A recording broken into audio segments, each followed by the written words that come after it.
Everyone, it's Leonette. Welcome back to DIY Beauty on Purpose. Today I am working on two projects using scrap wood.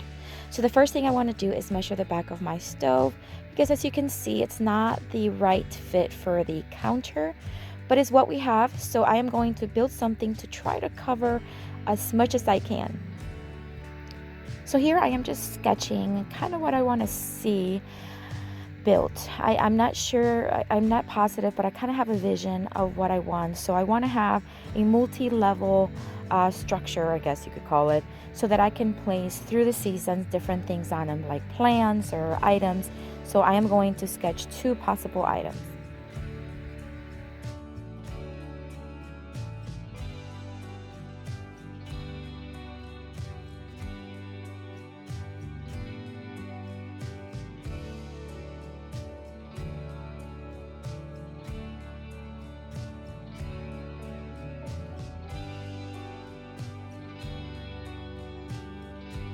All right, so these two pieces of scrap wood I got at the hardware store in the scrap wood pile. Actually, all the pieces from these projects are from there.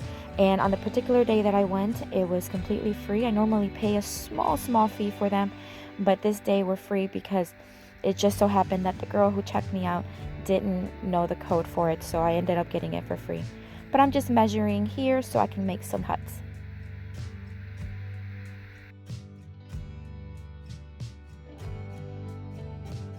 Alright, so after I make the cuts with the miter saw, now I'm just going to give everything a good sand with the palm sander and a 220 grit sandpaper. I just want this plywood to be very smooth for the paint, and so I'm just going to sand all sides.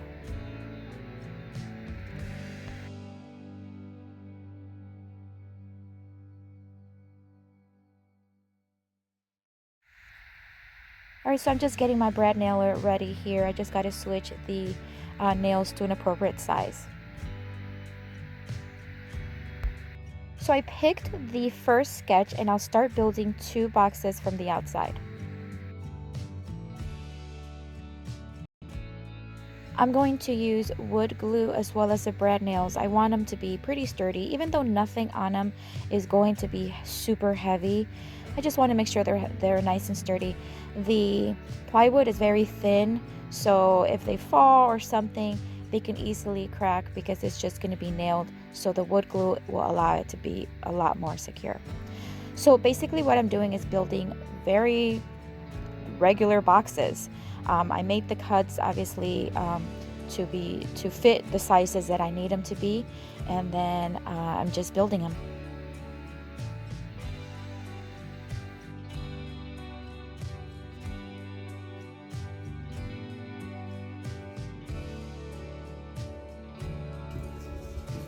I thought my idea was to make these two boxes first, then add the middle one directly to that. However, I can't fit my nailer here because I enclosed it. So what I'm going to have to end up doing is just building this as a box itself, which is fine because now that I think about it, if it's in a separate little box, I can always have them together, or I can always have them separate, maybe in another place if I decide to move them. So I'm just going to make tiny little walls for this one. They're going to be about 3 inches high, and that way I don't have to tear anything down.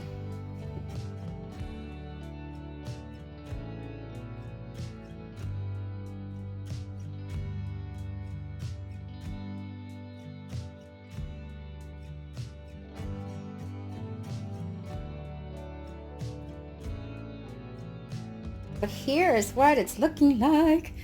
I like it. I'm actually very glad that I had to just build tiny walls for the middle one because, like I said earlier, I can always move them in different styles. So I'm really happy that I made the error. So I'm going to get started and paint these.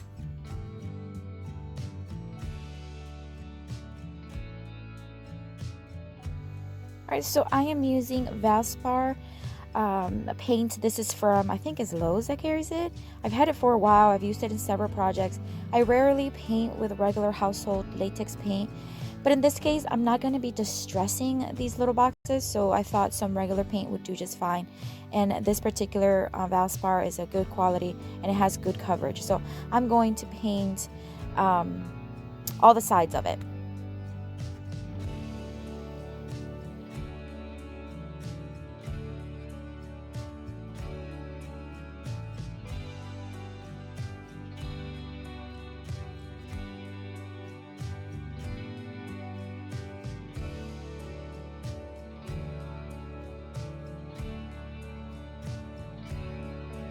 The first coat and it's already dry. I still have to do the second coat.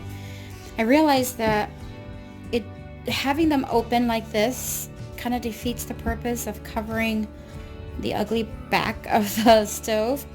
So I got this other piece of scrap piece of paneling that it was also free at the hardware store because of the particular day that I went. So I thought maybe I can add, it almost fits perfect, this to the back. So I'm just going to cut 3 pieces to fit and then staple it. But before I do that, I don't want it to be white as well, although I love white. You probably know that by now. But I think I'm going to put some contact paper. This is from the Dollar Tree. I always grab it because it just has that simple white and black look and that I like. And for $1 you can't beat it. So I'm gonna clean it very well because right now it's a little dusty. I don't know if you can see it, but so I'm gonna cut it first and then I'm gonna put some of the contact paper and then I'll add it to the back. It worked out that I left this little lip here, and it was on purpose but not on purpose. It was because one board was bigger than the other, but I was just gonna put that facing the back and you can't see it. But it worked out good because now the paneling will fit nice and flush. So how perfect is that? So I'm just going to, like I said, cut and contact paper it and then staple it in place. No, cut, contact paper it, do the second coat of white, then staple it in place.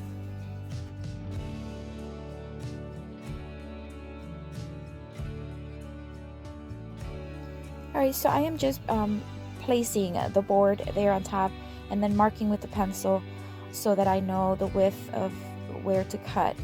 And then I'll use the table saw to cut them.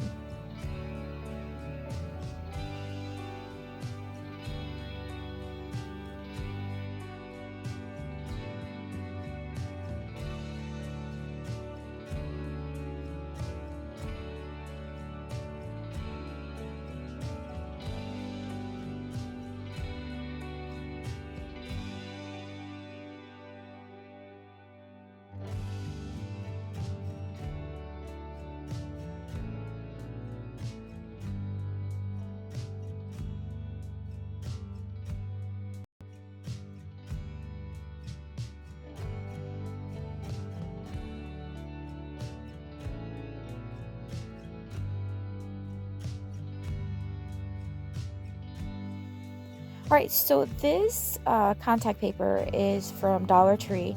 It's not the best quality, but it's actually pretty good. I've used it in some other projects, and I just like the plain, beautiful white and black print that it has on it. So I am going to cut the paper to fit, and then I'm going to, of course, put it on each board, and then place the boards on the back of each box using the brad nailer.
So they are all done, and I'm just placing them here behind the stove. I'm so glad I covered that back portion because I feel like it just covers a lot more of the back part of the stove. And then I'm just going to add some decor here as I see fit. And what's nice is I get to change it throughout the seasons into seasonal decor. And if I'm tired of seeing it here, I can switch the boxes elsewhere. So here's what it looks like. I am so happy. These boxes are not perfect, but they're actually really good and they're very sturdy, and I think they do the job. I'm also so happy that it didn't work out with the middle part and it's an individual box.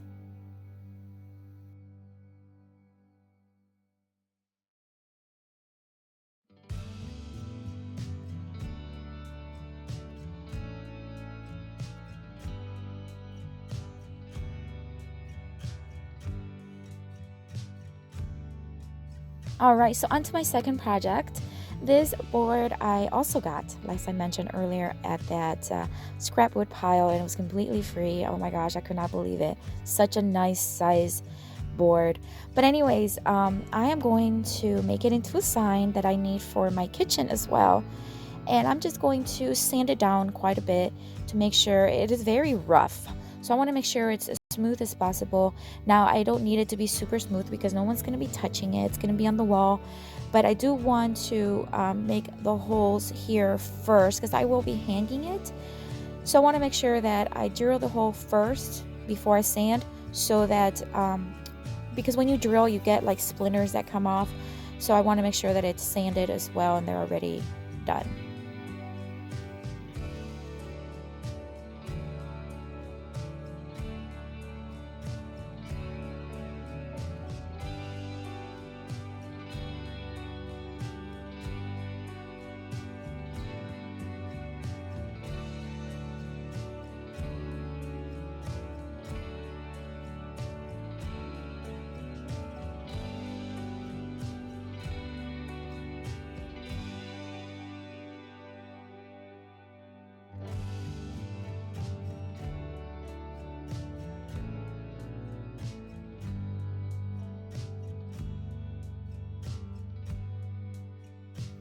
I'm dusting it down. I usually keep an old brush. Now this brush I never use for painting. It's just for dusting and I love having it.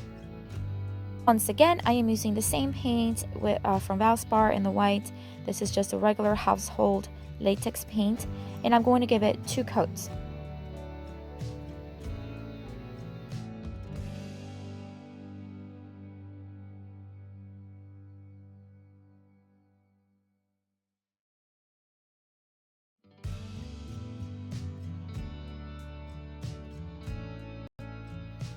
After the 2 coats were fully dried, I am now sanding it.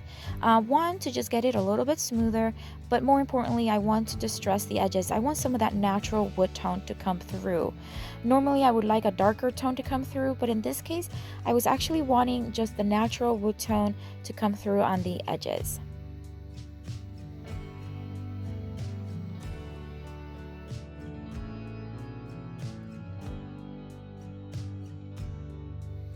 Right, so after I designed a design on my Cricut, I am now weeding it. And let me tell you guys, I made this huge mistake. I can't believe I did this, but as I was weeding it, I completely forgot to weed out the U. So it says I have loved, and I forgot the U. Long story, but I forgot to do that. At this point, I still don't notice that I am missing the U, so I thought, oh my gosh, the loved, it printed or it cut like to the side, so I actually moved it to the middle. Huge mistake, because it's supposed to go towards the side so that you can fit in there. I can't believe I did that. Again, as you can see, I still haven't noticed that the U is missing, but basically I'm just transferring it to the board, and a little later I figure it out. So I am placing some jute twine on the little holes here and knotting it in the front. That's where I'll hang it from. And as you can tell, I still have not noticed. Guys, I cannot believe I did not notice that U was missing. And to be honest with you, I did not even notice it until it was already on the wall. So I had to take it down. And then what I ended up doing, because I already had ripped up everything and deleted the design on Cricut, I had to freehand it. So it's not the best, but it worked.